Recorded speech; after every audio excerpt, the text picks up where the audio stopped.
Bonjour, bienvenue sur Histomed, la chaîne de l'histoire de la médecine en question, qui va vous proposer de faire connaissance des principaux médecins alexandrins et vous montrer qu'ils ne furent pas que de vulgaires compilateurs. Nous avons vu dans la vidéo précédente que l'école d'Alexandrie fut à l'origine de toute la médecine byzantine, qui sera elle-même à l'origine de la médecine syriaque, puis arabe. Cette école forma la plupart des médecins dits byzantins, comme Oribase, Aëtius d'Amida et surtout Alexandre de Tralles en médecine et Paul d'Égine en chirurgie. Ces médecins ont la réputation de n'avoir été que de vulgaires compilateurs et d'avoir appauvri l'héritage de Galien avec leur culture du digeste. Nous allons voir qu'il n'en est rien. Le premier de ces médecins, Oribase, mit classiquement l'ordre romain dans le génie grec en revenant à la tradition scientifique de Galien, son compatriote de Pergame, mais aussi d'Hippocrate et de Dioscoride, la sainte trinité de la médecine byzantine. En médecine, Oribase symbolise aussi le sursaut de la pensée païenne pendant la courte période de Julien l'Apostat, qui avait rétabli le paganisme antique, tandis que le christianisme prenait partout le pas. Oribase se classait volontiers parmi les empiriques éclectiques, adeptes d'une application pratique des connaissances, mais à visée purement didactique, d'où la rédaction d'une grande encyclopédie de 72 volumes, la collection médicale, dont seulement, hélas, 22 volumes nous sont parvenus.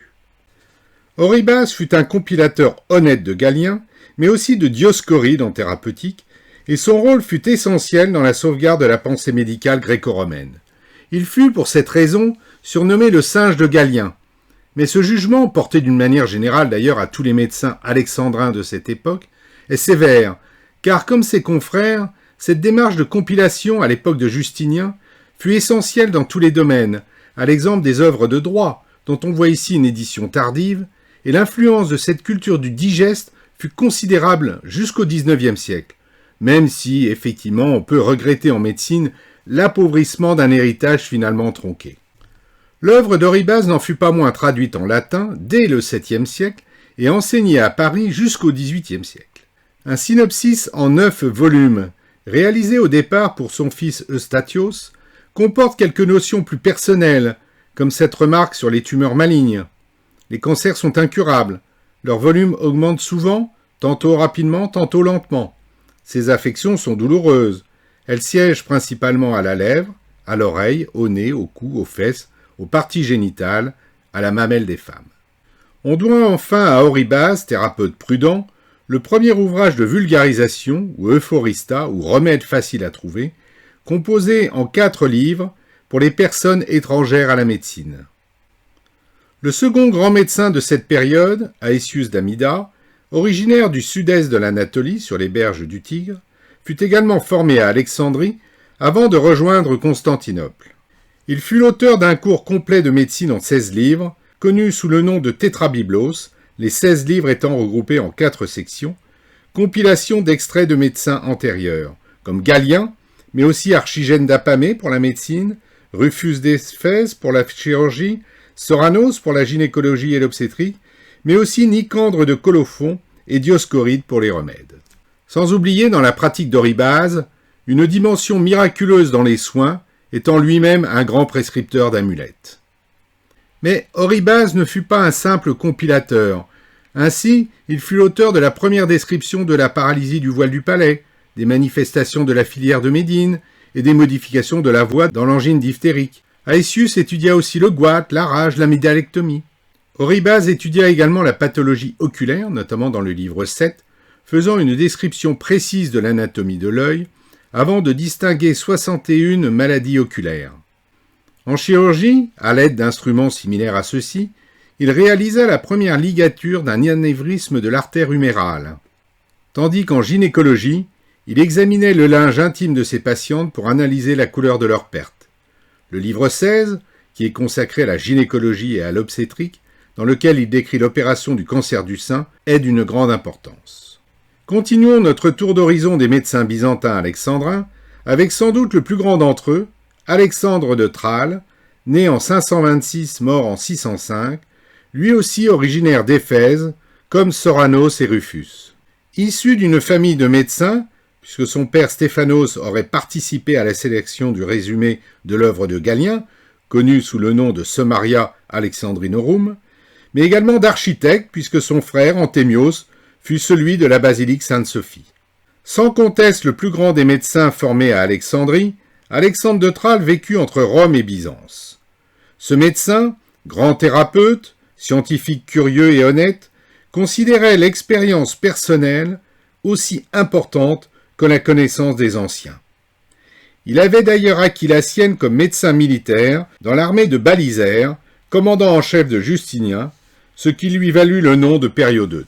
Alexandre fut également l'auteur d'une Therapeutica, appelée aussi les 12 livres de médecine, œuvre à la fois encyclopédique et personnelle, écrite sur le tard, et dont la première édition fut imprimée à Paris en 1538. L'édition qui fait référence en français est celle de Brunet, un médecin militaire, qui réédita les 12 livres qui sont classés de la tête aux pieds, les migraines et les maladies des yeux, puis les troubles cardiaques et pulmonaires, jusqu'aux pieds avec la goutte, puisque la podagre touche classiquement le gros orteil, en passant par la pathologie urinaire et digestive. Alexandre de Tralles fut en effet un clinicien original et curieux, notamment pour les affections gastro-intestinales où dominait la pathologie parasitaire. Il décrivit notamment de manière magistrale l'abcès amybien du foie dans sa complication pulmonaire. Il y a de la fièvre, une expectoration souvent rouille, une sensation de tiraillement au niveau de la clavicule, une toux diaphragmatique qui provoque plutôt un sentiment de pesanteur hépatique qu'une douleur. Mais lorsque l'inflammation occupe les enveloppes et les vaisseaux environnants, elle détermine une douleur plus vive. Alexandre de Tralles avança aussi des données thérapeutiques originales, des principales atteintes digestives parasitaires comme l'ascaris ou les oxyures, qu'il traitait avec des lavements d'huile éthérée, ou le ténia, qu'il traitait avec des fougères, de l'huile de ricin et des graines de grenadier. Dans les affections respiratoires, il préconisait la prudence dans l'emploi des opiacés, dont on connaît les effets dépresseurs respiratoires. Il réservait la saignée aux malades pléthoriques et préconisait des voyages en mer pour les tuberculeux. Il étudia aussi les maladies oculaires, mais également l'épidémie de peste qui survint en 541-542 et qui fit 10 000 morts à Byzance en un seul jour et qui atteignit Rome en 590. Alexandre préconisait l'emploi de la colchicque dans la goutte, dont il connaissait d'ailleurs les effets secondaires digestifs, mais il s'intéressa également à la neuropsychiatrie et aux maladies internes.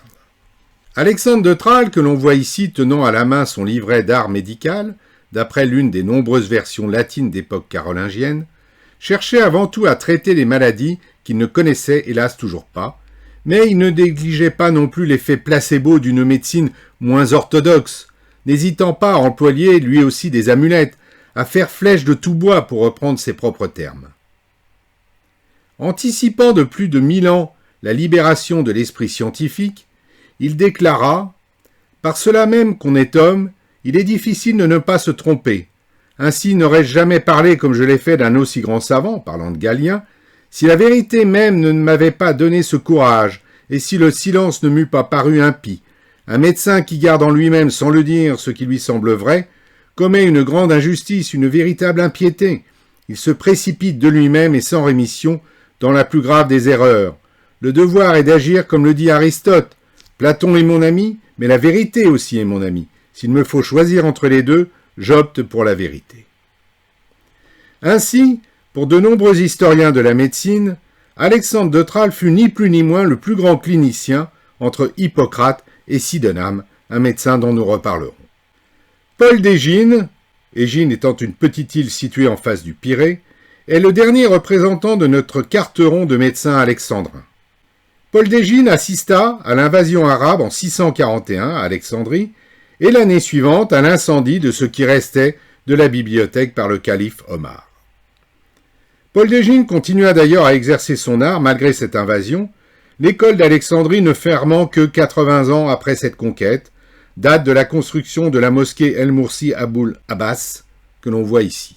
La tradition médicale va alors se perpétuer à Antioche par des moines jacobites de langue syriaque et surtout à Nizib par des moines nestoriens dont nous reparlerons dans la prochaine vidéo. Chirurgien, gynécologue et obstétricien, Paul d'Égine fut l'auteur des 7 livres de l'Épitomée, le seul de ses ouvrages parvenus jusqu'à nous, car très tôt traduit en arabe, et qui était une sorte de manuel médico-chirurgical, très inspiré d'Hippocrate, qu'il critiquait parfois, mais aussi de Galien et de Dioscoride. Le premier livre de cet épitomée s'intéresse à l'alimentation, celle des bébés et des femmes enceintes, en passant par celle des marins et des malades. Le 6e livre est consacré à la chirurgie, le 7e à la peste.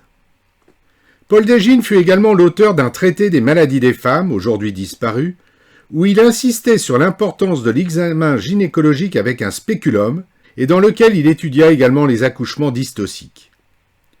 Pour l'historien de la médecine Charles d'Arenberg, que l'on voit ici et dont nous avons déjà parlé, Paul Dégine ne fut néanmoins qu'un compilateur de plus, qui ne fit que résumer les connaissances médicales de son époque. Ce que ne conteste d'ailleurs pas l'auteur lui-même qui écrivit « J'ai composé d'après les anciens ce recueil abrégé. En effet, je n'y ai pas mis mes propres conceptions, excepté un petit nombre de choses que j'ai expérimentées dans la pratique de l'art. Mais la suite nous apprend aussi que Paul ne fut pas un copiste servile. J'ai écrit le présent ouvrage pour servir ceux qui voudront l'utiliser comme mémento et pour m'exercer moi-même. J'ai choisi dans les auteurs ce qu'il y avait de meilleur, n'omettant autant que possible aucune maladie. » Ces écrits de Paul Dégine furent d'ailleurs utilisés à la faculté de médecine de Paris jusqu'en 1609 et surtout rapidement traduits et transmis par les médecins byzantins et arabes, et notamment le livre 6 de son épitomée sur la chirurgie, où il séparait déjà chirurgie molle et chirurgie orthopédique osseuse. Paul Dégine décrivit en détail de nombreuses techniques chirurgicales, le cathétérisme de la vessie, le drainage des acides, les incisions d'abcès, la lithotomie, l'ablation du cancer du sein, la trachéotomie dans la diphtérie, le traitement des hernies inguinales, avec prudence vis-à-vis du cordon spermatique, le calcul de la vessie, avec le détail de l'opération de la taille.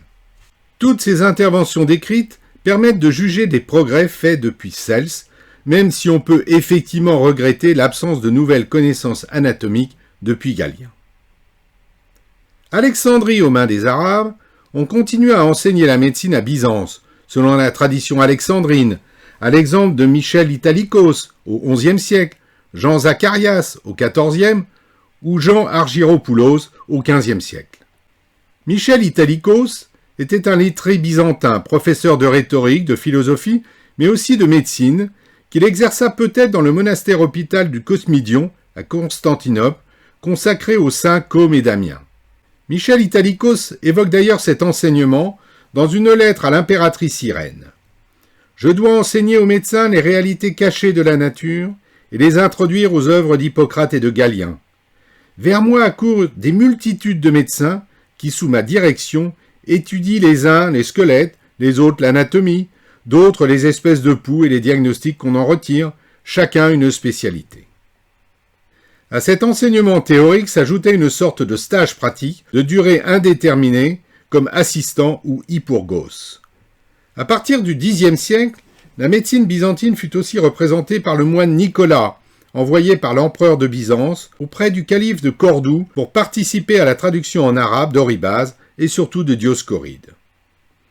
Citons aussi, pour être complet sur la médecine byzantine, Nicolas de Mirespe, dit l'apothicaire, auteur vers 1300 d'une pharmacopée très complète, intitulée Antidotarium, qui restera en vigueur à Paris jusqu'au XVIIe siècle et qu'on le retrouve sur cette miniature de la BNF que je vous ai déjà présentée. Citons aussi Démétrios Pépagoménos, auteur d'un traité de la goutte emprunté à Alexandre de Tralles, et enfin Johannes Actuarius, qui exerça son art à la fin de la grandeur byzantine à la cour d'Andronique III.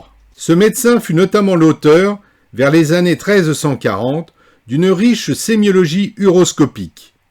Avant lui, Théophile Protopatarios, du IXe siècle, s'était déjà intéressé au sujet. Pour lui, l'uroscopie représentait le seul moyen pour juger sainement et pour faire de la prévention par une sorte de divination des choses les plus cachées et les plus obscures.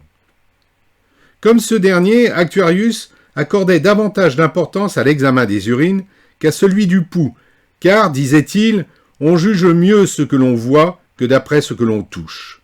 Nous reviendrons sur cette remarque quand nous parlerons de l'influence des sensualistes à la veille de la Révolution française. En résumé, pour répondre à notre question, les savants de Byzance et d'Alexandrie ne firent en effet que peu de progrès par rapport à Galien, se contentant le plus souvent d'une compilation de ses œuvres. Mais ils permirent néanmoins un mûrissement de l'art de guérir, notamment dans la pratique clinique et la chirurgie. La médecine byzantine, qui a traversé plusieurs phases, passant progressivement de l'art à la science, est donc un pont très important dans l'évolution de la médecine grecque antique à la médecine populaire jusqu'au XVIIIe siècle. De plus, la traduction des textes grecs en langue syriaque fut la première étape de ce qu'il sera convenu d'appeler la médecine arabo-musulmane. De l'ivresque, la médecine byzantine va passer aussi, grâce au christianisme, du spirituel dans le domaine humain plus réaliste, avec le rôle de l'hospitalisation débutante, qui sera elle aussi transmis au monde syriaque et de là au monde arabo-musulman. Thème des prochaines vidéos d'Histomed, la chaîne de l'histoire de la médecine en question.